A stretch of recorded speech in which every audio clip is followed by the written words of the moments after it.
আজকে একটা বেশ অন্যরকম বিষয় নিয়ে কথা বলা যাক। বিজ্ঞানীরা ২০২৬ সাল নিয়ে এমন একটা পূর্বাভাস দিচ্ছেন যা শুনলে একটু অবাকই হতে হয়। বলা হচ্ছে ওই বছরটা নাকি মানব ইতিহাসের সবচেয়ে গরম বছর হতে চলেছে। ভাবা যায়? কিন্তু প্রশ্ন হলো কেন? কেন এমন একটা চরম কথা বলা হচ্ছে? এর উত্তরটা খুঁজতে গেলে আমাদের একটু অতীতে ফিরে যেতে হবে, আর ডুব দিতে হবে মহাসাগরের গভীরে। তো এই পুরো ব্যাপারটা বুঝতে হলে চলুন টাইম মেশিনে করে একটু পিছনে ফেরা যাক। আমরা ফিরে যাচ্ছি ১৮৭৭ সালে। ওই বছরটায় এমন কিছু একটা হয়েছিল যা গোটা বিশ্বকে একেবারে নাড়িয়ে দিয়েছিল। সালটা ছিল ১৮৭৭। ব্রিটিশ শাসিত ভারতের মাদ্রাজ প্রেসিডেন্সিতে তখন লক্ষ লক্ষ মানুষ না খেতে পেয়ে মারা যাচ্ছে। গ্রাম আর রাস্তাঘাট লিটারালি লাশে ভর্তি হয়ে গিয়েছিল। এটা ছিল একটা ভয়াবহ বিপর্যয়। আর সবচেয়ে অদ্ভুত ব্যাপার হল এই ঘটনাটা শুধু ভারতে নয়, একই সঙ্গে সারা পৃথিবীতে ঘটছিল। কিন্তু গল্পটা শুধু ভারতের নয়, আর এখানেই বিষয়টা আরও রহস্যময় হয়ে ওঠে। ঠিক একই সময়ে চীনেও একটা ভয়ঙ্কর দুর্ভিক্ষে প্রায় ২ থেকে ৩ কোটি মানুষ মারা যায়। ভাবা যায়, ওদিকে ব্রাজিলে প্রায় ২০ লাখ মানুষ প্রাণ হারায়। মিশর, মরক্কো, ইথিওপিয়া, দক্ষিণ আফ্রিকা, গোটা বিশ্ব জুড়েই যেন একটা হাহাকার চলছিল। এমনকি আমেরিকাতেও আবহাওয়া এতটাই অদ্ভুত হয়ে গেছিল যে ওই বছরটাকে বলা হতো শীতকাল ছাড়া বছর। তাহলে প্রশ্নটা হলো, এর পেছনে আসল কারণটা কী ছিল? এটা কিন্তু কোনো বিশ্বযুদ্ধ ছিল না বা কোনো মহামারীও নয়। এর আসল কারণটা ছিল প্রকৃতির একটা খেলা, যার শুরু হয়েছিল হাজার হাজার কিলোমিটার দূরে প্রশান্ত মহাসাগরের একটা ছোট্ট অংশে। এবার চলুন এর পেছনের বিজ্ঞানটা একটু সহজ করে বোঝা যাক। এই যে এল নিনো, এই শক্তিশালী জলবায়ু ইঞ্জিনটা ঠিক কিভাবে কাজ করে সেটাই এখন আমরা দেখব।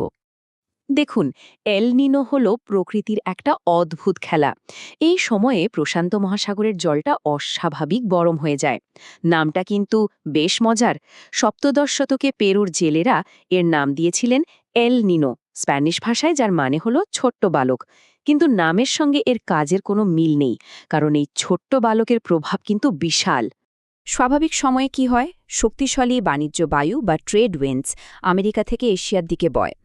এই হাওয়াটা সাগরের উপরের গরম জলকে ঠেলতে ঠেলতে অস্ট্রেলিয়ার দিকে নিয়ে যায়, আর দক্ষিণ আমেরিকার উপকূলে সমুদ্রের গভীর থেকে ঠান্ডা পুষ্টিভরা জল ওপরে উঠে আসে। কিন্তু এল নিনোস বছরে এই পুরো সিস্টেমটা ওলটপালট হয়ে যায়। বাণিজ্য বায়ু দুর্বল হয়ে পড়ে। ফলে ওই গরম জলটা উল্টো দিকে, মানে আমেরিকার দিকে ছড়িয়ে পড়ে। আর এর ফলেই বিশ্বজুড়ে আবহাওয়ার পুরো ধরনটাই বদলে যায়।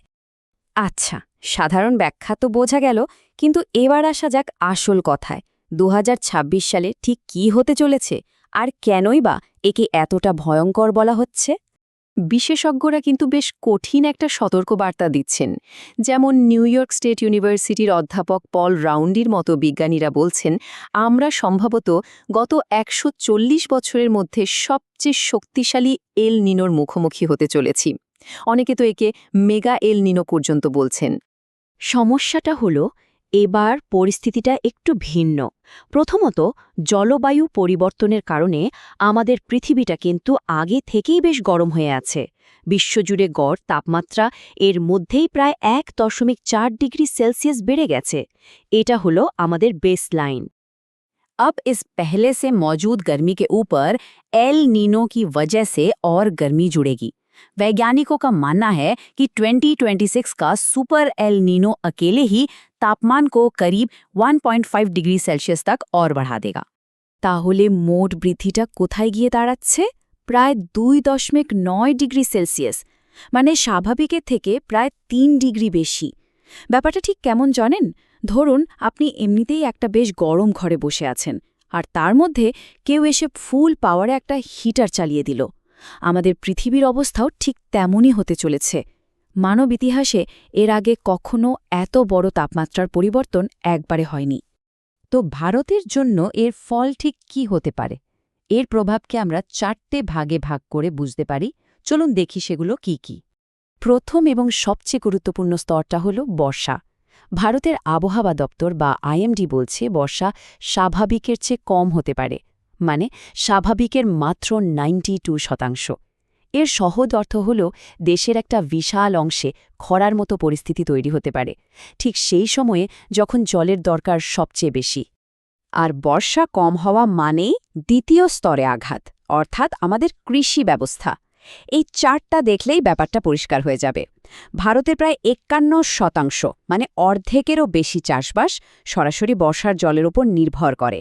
তাই বর্ষা কম হলে দেশের খাদ্য নিরাপত্তাই একটা বড়সড় প্রশ্নের মুখে পড়ে যাবে। তৃতীয় স্তরটা হল ভয়ঙ্কর তাপ প্রবাহ বা হিটওয়েভ। সুপার এলনিনো হিটওয়েভের সম্ভাবনা বহু গুণ বাড়িয়ে দেয়। পূর্বাভাস বলছে ভারতে, বিশেষ করে পূর্ব, মধ্য এবং উত্তর পশ্চিম ভারতে তাপপ্রবাহের দিন সংখ্যা অনেক বেড়ে যাবে। আমরা ২০২৪ সালে যে রেকর্ড ভাঙা গরম দেখেছি তার থেকেও খারাপ পরিস্থিতি হতে পারে। আর চতুর্থ স্তর, এর প্রভাবটা পড়বে একেবারে সাধারণ মানুষের পকেটে, আমাদের দৈনন্দিন জীবনে, আমাদের পারিবারিক অর্থনীতিতে। কারণটা খুবই সোজা, বর্ষা কম মানে ফসল কম, আর বাজারে জিনিসের যোগান কমলে কি হয়? দাম বাড়ে। হিসাব বলছে একটা সুপার এলনিনো বছরে খাবারের দাম ৯% পর্যন্ত বেড়ে যেতে পারে।